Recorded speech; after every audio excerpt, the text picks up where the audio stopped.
In this video, we're going to learn about the DNA replication, which is one of the most important questions repeatedly asked in the examination. They will ask you the semi-conservative replication of the DNA, or simply the DNA replication. Anything they can ask. They can ask the mechanism of the replication of DNA. So let's begin. So DNA replication is basically the process in which the DNA it synthesizes its daughter DNA on its own. Now DNA it is capable to replicate itself and pass the genetic information from one generation to the other generation. Replication it means to make an exact copy, or we can call it replica of the DNA. Exact copy is known as replica. So replication means to make an exact copy or replica of the DNA. Now this process it was suggested by Watson and Crick. Now Watson and Crick they not only proposed the three-dimensional model of the DNA, but they also suggested the mechanism of the DNA replication. Now the replication of the DNA simply it can be defined as the synthesis of DNA on its own. In the process, both the DNA strands they uncoil and separate, and then each strand act as a template strand for the creation of new complementary strand. It means if this is a DNA molecule, then both the strands they uncoil, and when they uncoil they separate, and they separately act as a template. This acts as a template for the creation of another complementary strand, and this acts as a template for the creation of another complementary strand. And the replication in the prokaryotes it is much better understood than the replication in the eukaryotes, but the basic requirements and the components for replication are same in both the prokaryotes and eukaryotes. Basically DNA replication it occurs in the S phase of the cell cycle. If you remember the meiosis cell division, we had the cell cycle, and before the karyokinesis and cytokinesis, all before that there were three steps. There were the G phase, the S phase, and the G1 phase, S1 phase, and the G2 phase. There were the three phases before the cytokinesis and the karyokinesis. So in this S phase of the cell cycle the DNA replication occurs. S phase means synthetic phase. In this phase the DNA replication occurs, and now we are going on for the basic requirements for DNA replication, which we need to write in the examination as well, and then we need to write the mechanism of DNA replication. So here we go for the basic requirements for DNA replication. Now though the basic requirements of DNA replication is not a necessary thing to write in the examination, it's just a matter of impression, still if we read about this we'll understand the DNA replication much better. Now the process of DNA replication is complex and it involves many steps. It has several enzymes, proteins, and metal ions that are required for this process. So we'll list them. First of all, we'll understand the function of each of them, and then we'll see how they function in the mechanism. So first of all, we have an enzyme called DNA helicase. Yeah, you need to remember the names. There is no alternate for this. We need to remember the names. If you read it 4-5 times, we'll remember it. So DNA helicase it is an enzyme which breaks the hydrogen bond between the DNA strands. We know the two strands of the DNA they are interlinked with each other by hydrogen bonds. It means purine and pyrimidine they are in between them, and they are linked by 2 hydrogen bonds or 3 hydrogen bonds. The DNA helicase it has a role of breaking this hydrogen bond. Now why it breaks and what is the use of this breaking, we'll understand that in DNA replication. Just now we are just seeing a glance of it. DNA helicase it breaks the hydrogen bond, and then we have another which is known as the SSB proteins. Now SSB proteins, SSB means single stranded binding proteins. The single stranded binding proteins they have the role to stabilize the DNA strand. After they both uncoil, each DNA strand becomes separate. So these SSB protein they go and attach to the strands and they stabilize the strands. And then in the third we have primase. Now primase it is an enzyme which is responsible for the synthesis of RNA primers. Now what is meant by RNA primers? Basically RNA primer is an RNA it is the ribonucleic acid. RNA is just the corresponding of DNA. Like DNA is double stranded and helical. RNA is just single stranded, and since it is single stranded, no helix is present there. So RNA primers are basically, they are the strands of small strands of the RNA. Now what is the use of RNA in the replication of DNA? What happens is, these RNA primers, they go and attach to the DNA strands, and wherever they attach to the DNA strands, they are known as initiation site. Now why it is known as initiation site? It is known as initiation site because the place where the RNA primer goes and it attaches to the DNA, the further DNA replication occurs there. Now you'll understand it better in DNA replication, the mechanism.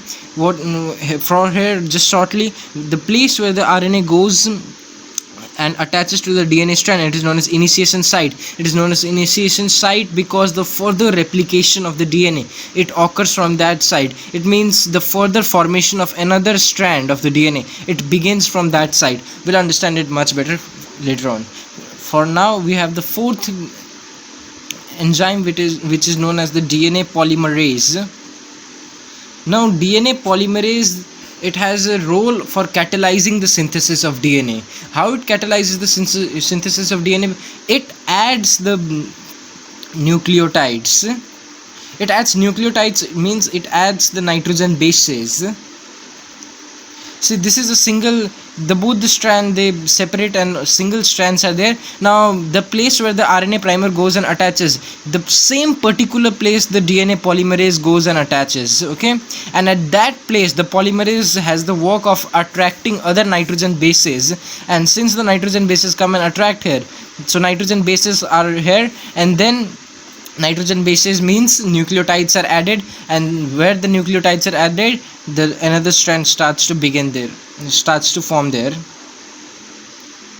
So now I know that you must be getting confused in this, but trust me, we'll understand it very clearly when we are reading about the mechanism. For now, we just need to remember that the DNA polymerase has the role of adding nucleotide, it means nitrogen bases. Now the fifth, we have topoisomerase. Now remember, topoisomerase is one of the most important enzymes in DNA replication, and this question may be asked in even 1 marks. What is topoisomerase? So remember, this name is very important. Topoisomerase is an enzyme which is responsible for causing a nick in the DNA. What is meant by nick? Nick means breaking, or it means the cutting of the phosphodiester bonds. Now phosphodiester bonds, we know the phosphodiester bonds are present between two nucleotides. This is one nucleotide, this is another, and phosphodiester bond is present between them, which forms a polynucleotide, it means DNA. So this topoisomerase goes and breaks that phosphodiester bond. Now what is the use of breaking that phosphodiester bond? We'll understand in the mechanism of DNA and replication. For now, topoisomerase, it causes a nick. Now these are the major 5 enzymes which are responsible for DNA replication. Apart from this, we have other 5 enzymes which play as a role of assistance in the DNA replication. We'll even learn about it. These are the 5 major, and other 5 which assist in the DNA replication. First of all, we have RNase. Now what is the role of RNase? By name it is clear, it is an enzyme which is linked with something of RNA. Now exactly this RNase, now you might get confused by thinking that RNase means it might be producing the RNA, but it's not so. RNase is an enzyme which digests the RNA primers. The RNA primers we had formed from the primase enzyme. Now these RNA primers, at the end of the DNA replication, they are digested by an enzyme called RNase. Okay, it means that after the DNA synthesis is over, RNA primer is digested by RNase. Now 7th, we have DNA ligase. Now what is the role of DNA ligase? It plays somewhat similar role like of RNase. It just assists, it does not have a major role. After the DNA synthesis is over, this DNA ligase, it has a role of sealing the gap created by topoisomerase. Topoisomerase created a nick in the DNA.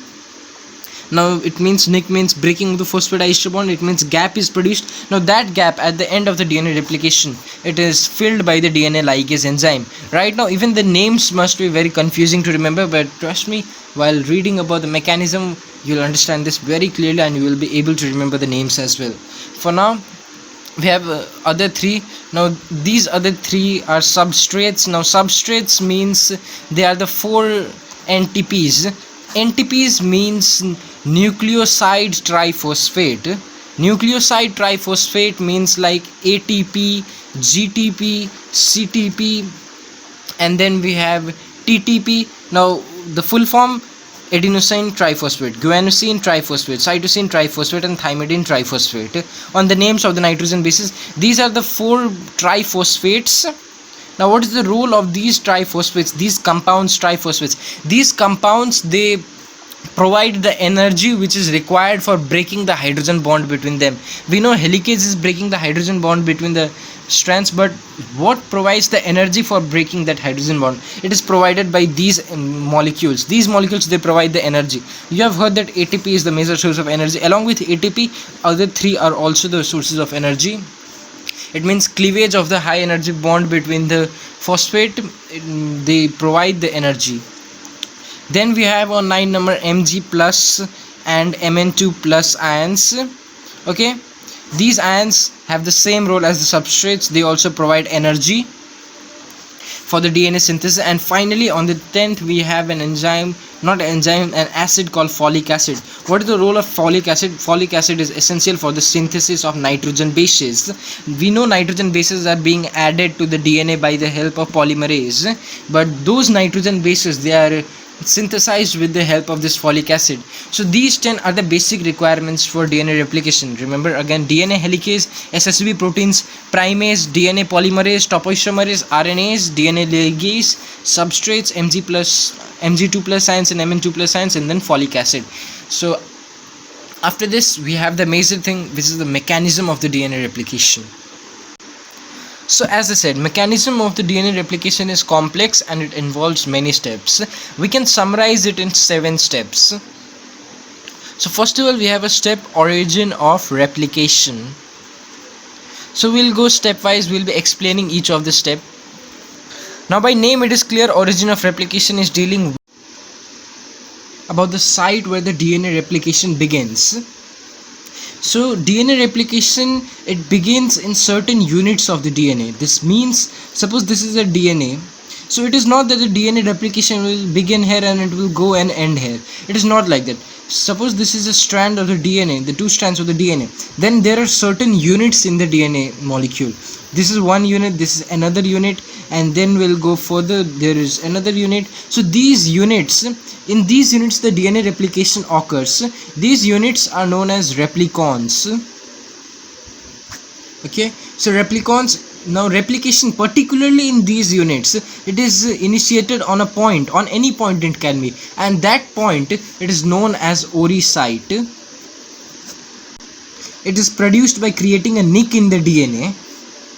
A nick means breaking of the phosphodiester bond. So wherever the nick is produced in the DNA, from there the helicase enzyme starts to break the hydrogen bonds.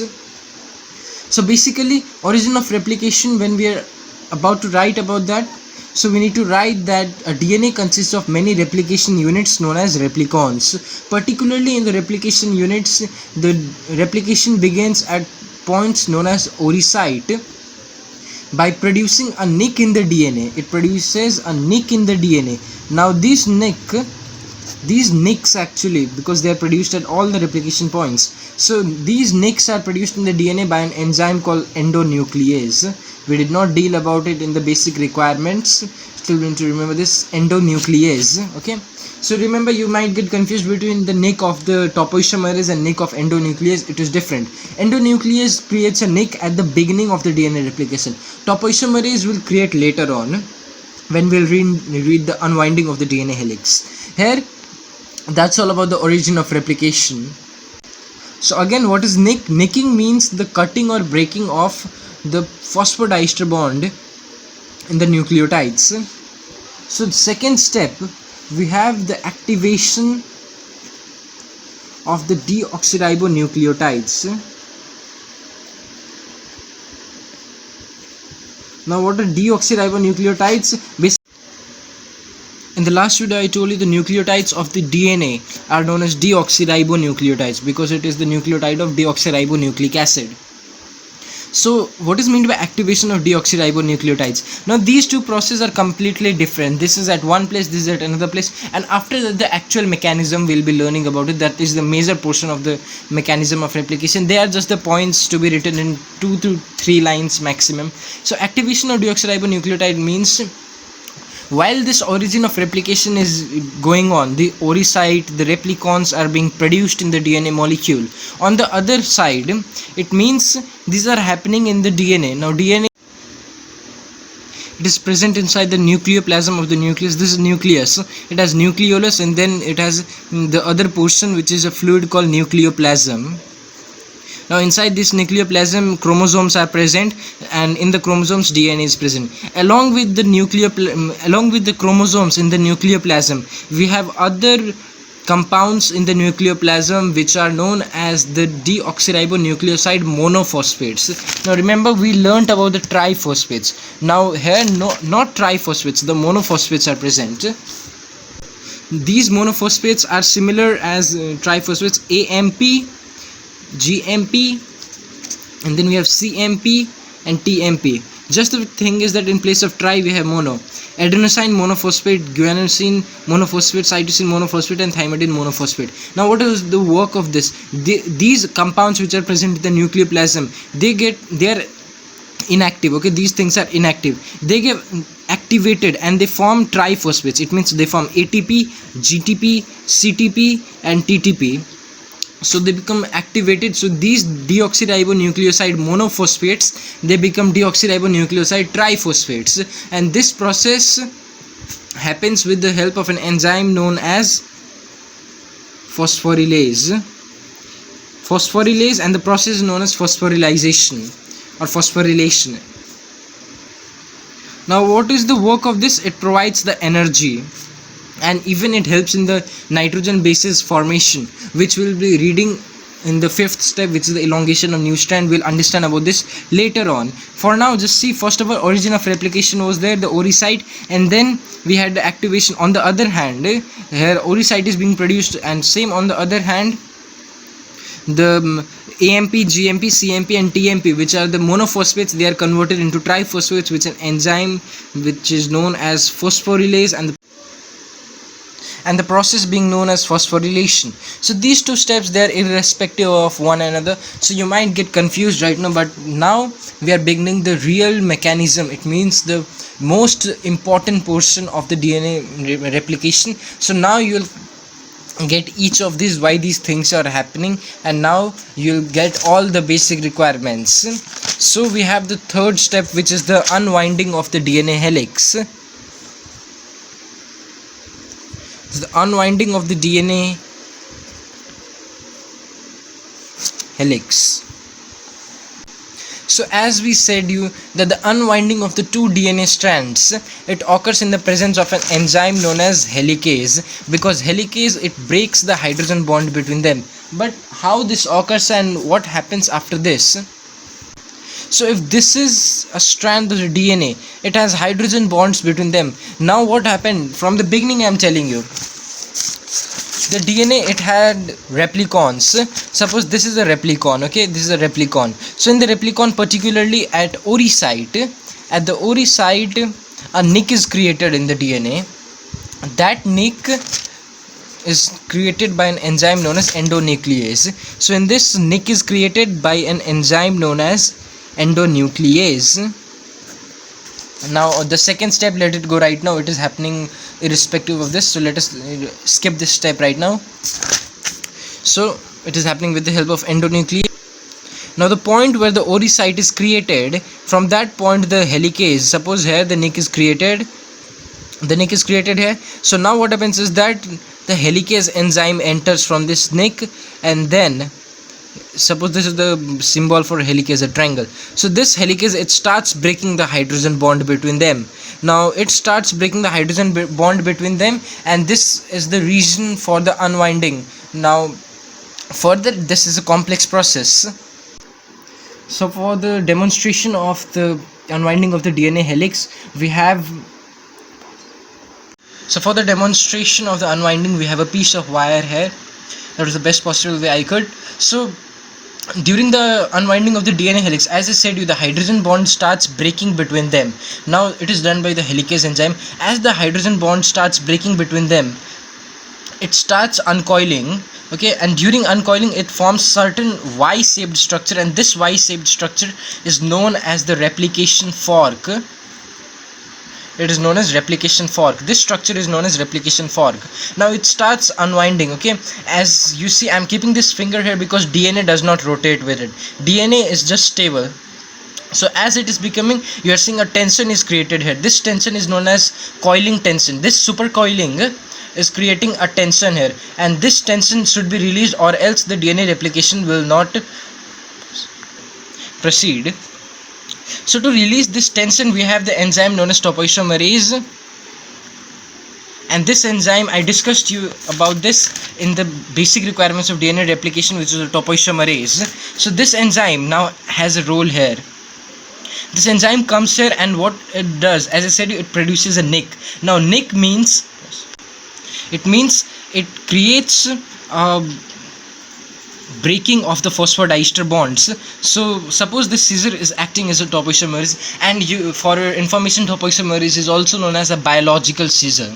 So what happens is that this topoisomerase, it creates a nick here. It cuts the phosphodiester bonds. Phosphodiester bond is the bond which is binding the two nucleotides. So if this is the nucleotide, the phosphodiester bond between them is broken.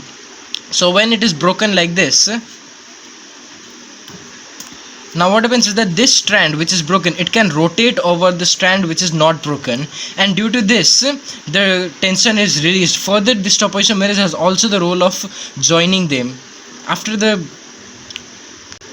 breaking of this bond and after release of the tension, this topoisomerase, they also bind the two phosphodiester bonds, and in this way the replication begins.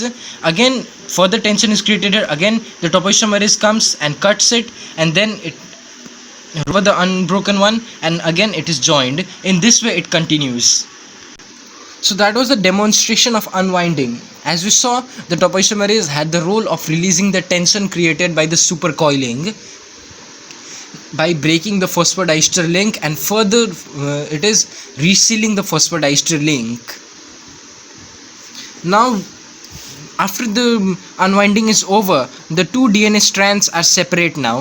This is one strand, this is another strand, because these strands, they are not stable. Now these strands need to be stabilized. It is stabilized by a protein called SSB protein. We discussed about it in the basic requirements. Okay, so we dealt about DNA helicase, we dealt about topoisomerase. Now we are dealing about the SSB protein. So SSB protein, it comes and stabilizes the strand. So that was all about the unwinding of DNA helix. Once again, I'm telling you from the beginning what happened. And in the replicons, the oocyte was produced. In the oocyte, the nick was produced. From the nick, the helicase entered, and wherever the helicase entered, the hydrogen bonds, they started breaking, and when it started breaking, the uncoiling began, and as the uncoiling began, the tension was created, and then topoisomerase came and it broke the phosphodiester link, and then the tension was released because it rotated over the unbroken one, and when it rotated again, the topoisomerase, they joined the phosphodiester link. In this way we will have completely two different strands of the DNA. Now these two strands of the DNA are not stable, so these two strands are stabilized by an enzyme called single stranded binding proteins. They are not enzyme, they are proteins to be precise. So these SSB proteins, they come and stabilize them. That was all about the unwinding of DNA helix. Now we have the fourth point, which is the formation of the RNA primers. What happens in the formation of the RNA primers? We have the two strands of the DNA. Okay, this is one strand, this is another strand. Now what happens is that the replication is guided by RNA primer. How? Now first of all, remember, RNA primer does not get attached to both of the strands. It gets attached to either of the strand. It means either this or either this. Only one strand has the RNA primer. The RNA primer, which is created by an enzyme primase. We learnt about it in the basic requirements. Now we are dealing about the primase. So primase created RNA primer. Now RNA primer will go and attach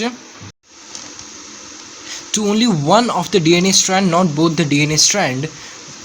Now we'll be learning about the leading and the lagging strand, which is based on the addition of the RNA primer on only one strand, but let's not get confused now. We'll be reading in the fifth step. For now, just see formation of the RNA primers. And enzyme primase created the RNA primers only in one of the DNA segment. The RNA primer will go and attach, on the other it will not happen.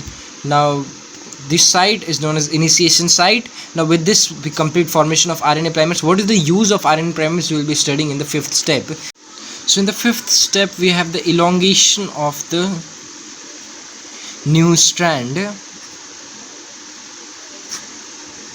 So let us make it again. This is one strand which is having the RNA primer. So this is the RNA primer. For example, RNA primer is attached here. So why it is called the initiation site, now you'll know. The point where the RNA primer is attached, the same point the enzyme called polymerase will go and attach, which is DNA polymerase particularly. So now we have all the 5 major portions done. This DNA helicase done, SSB protein done, primase done, DNA polymerase and top isomerase. We'll be dealing about it at the last again for revision. For now, just see the RNA primer, wherever it is attached in the initiation site, the polymerase will go and attach there. Now what is the use of this polymerase? This polymerase, it attracts the nitrogen bases. How it attracts? With the help of ATP and Mg2 plus ions. Now see, here we knew the role of ATP. This is linked with the second step. In the second step we learned that the activation of deoxyribonucleotide is there. It means AMP gets converted into ATP. So this AMP is the inactive form, ATP is the activated form. So why it is activated? ATP is activated in order to provide the energy and in order to help the polymerase enzyme to attract the nitrogen bases. Even this is in nucleoplasm, the nitrogen bases is also in the nucleoplasm. So in the nucleoplasm, this polymerase enzyme, it attracts the nitrogen bases. Suppose this point has a nitrogen base adenine A, so it will attract T and double hydrogen bond will be formed. Similarly, if it has G, it will attract C and triple hydrogen bond will be formed. In this way another strand is being formed. And yeah, there is one information. Suppose this strand is in the direction of 5 prime to 3 prime. Okay, in the last video I told you that the direction is represented by these numbers, 5 prime to 3 prime. So this will, if it is in this direction, so the addition of the new strand will be in this direction, in the opposite direction. So for this strand, this will be the 5 direction and this will be the 3 direction. 3 will always be facing the side where it is going. So for this strand it is running 5 to 3, so it will be adding in the opposite direction. For this it will be 5 and it will be 3. So in this way the RNA primer and the polymerase, they are helping in adding the new bases to the strand. Now yeah, this was about one strand. The strand, what about the strand which is not having the RNA primer? Now there is nothing much to tell about it. The same thing, just it does not have the RNA primer. The polymerase goes and adds there. So here comes the thing, main thing.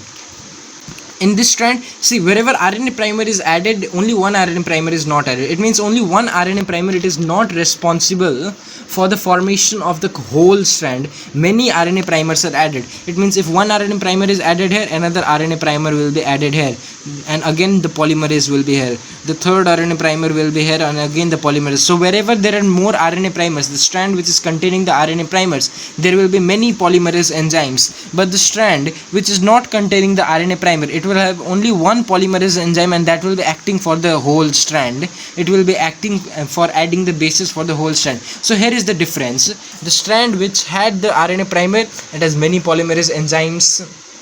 Okay, so only one strand is not responsible, only one RNA primer, only one polymerase is not responsible for the formation of the whole new strand. But the strand which does not contain the RNA primer, it has only one polymerase, and only one polymerase it is responsible for the formation of the whole new strand. So now there comes a term called Okazaki fragments. So what are Okazaki fragments? I'll tell you in a fresh new page now. So till now what happened? In one strand the RNA primer is there. This is the RNA primer, this is the polymerase. So polymerase, it adds the nitrogen bases till here. Suppose it is adding till here, and again we have the RNA primer. Again polymerase, it adds till here. Again RNA primer, again polymerase, and it adds till here. So it means the strand is getting added here, new strand is getting added, another new strand is getting added till here, another new strand is getting added till here, wherever the polymerase is adding. But what about the gaps where the RNA primers are present? These RNA primers don't have a role to add the nitrogen bases, so their gaps will be produced. Now these gaps which are produced between the newly synthesized strand, they are known as the Okazaki fragments. Such Okazaki fragments are not synthesized in another strand, okay, because see, this is another strand, sorry, this is another strand, polymerase is there, polymerase adds completely till here, so another strand will be added completely till here, okay. So there is no Okazaki fragment, but here Okazaki fragments are present because RNA primers are present. RNA primers do not add the nitrogen bases, so in place of the nitrogen bases there are gaps which are the Okazaki fragments. On the basis of this gaps, there are two types of strands now. The newly synthesized strand containing the Okazaki fragment is known as the lagging strand, and the strand which does not contain the Okazaki fragment is the leading strand.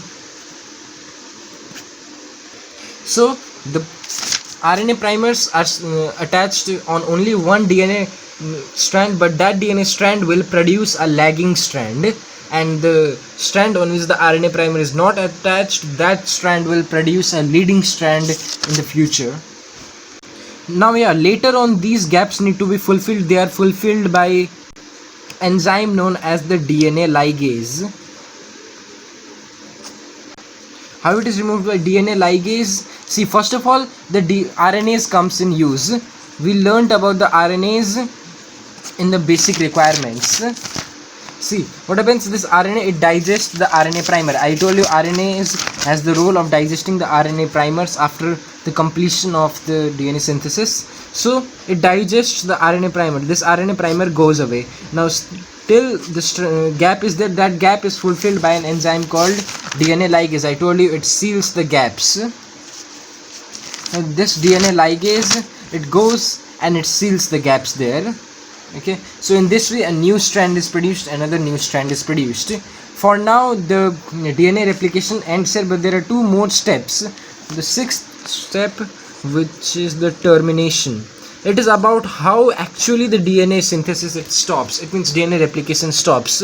In most of the DNA molecules, replication is terminated where two replication forks meet. It means, suppose this is a DNA, as I told you that it has many replicons. One DNA fork is formed here, it means replication is taking place here, another is taking place here.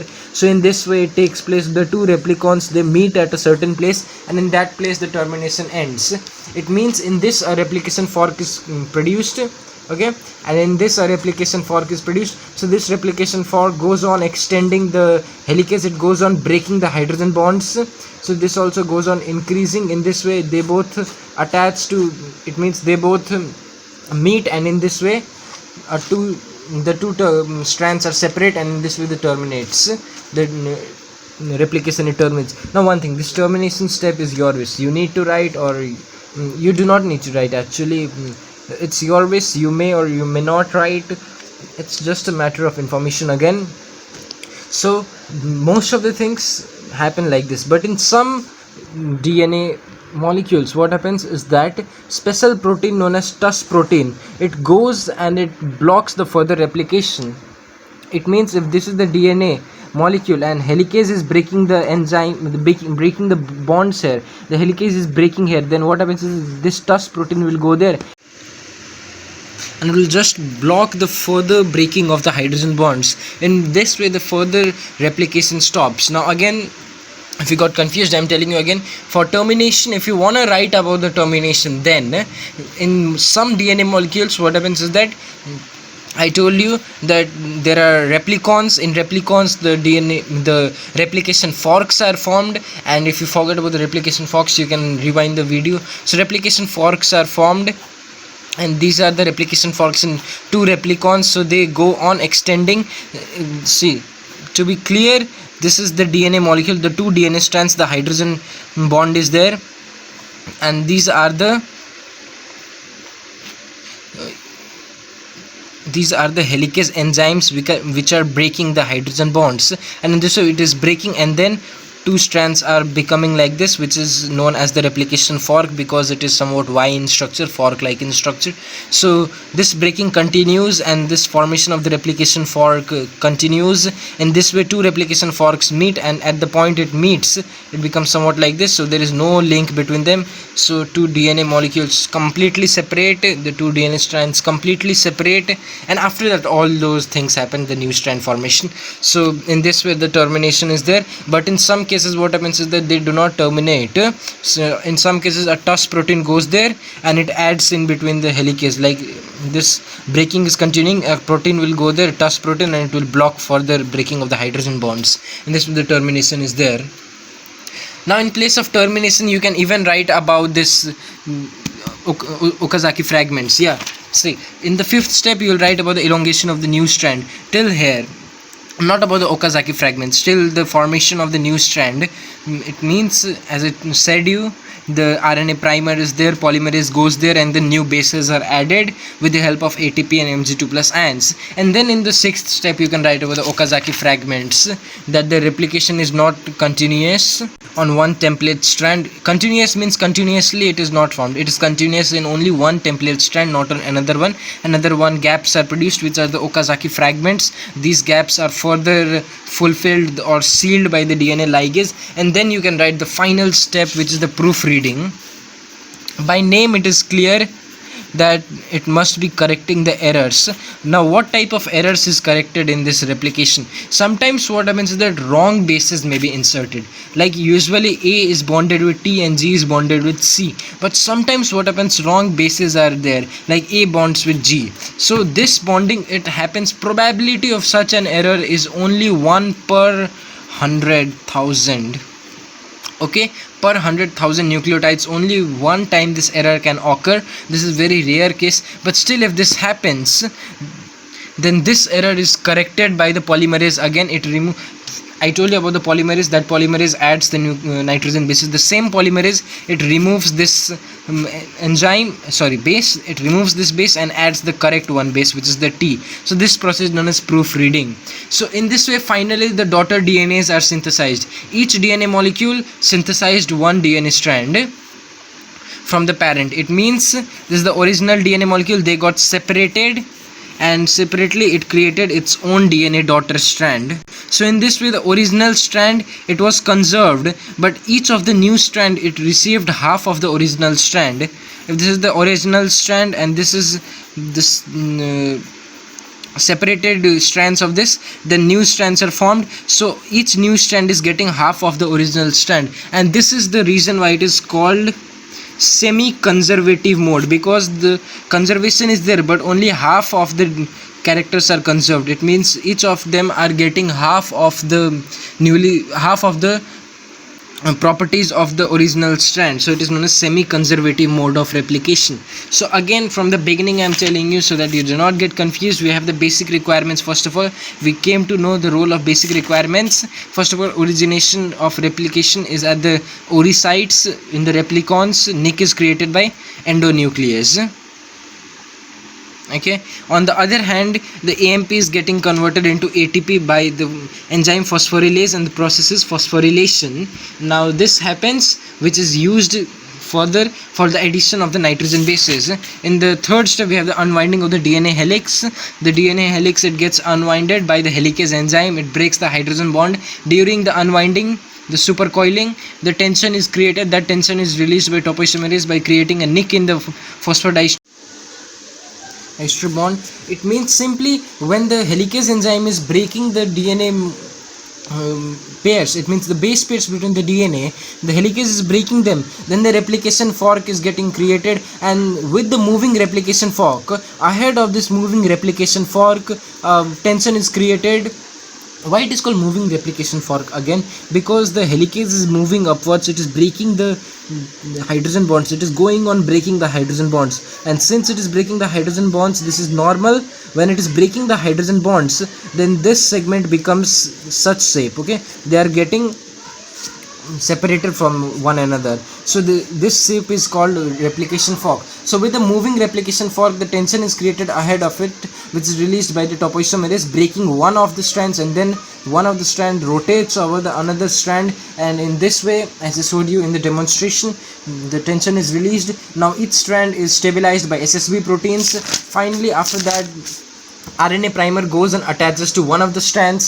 The strand in which the RNA primer is attached, the polymerase goes and attaches there, and polymerase has the work of adding the nitrogen bases. Nitrogen bases are added, and simply on another one also polymerase goes and attaches, nitrogen bases are added. Just the thing is that here the leading strand is formed and here the lagging strand is formed.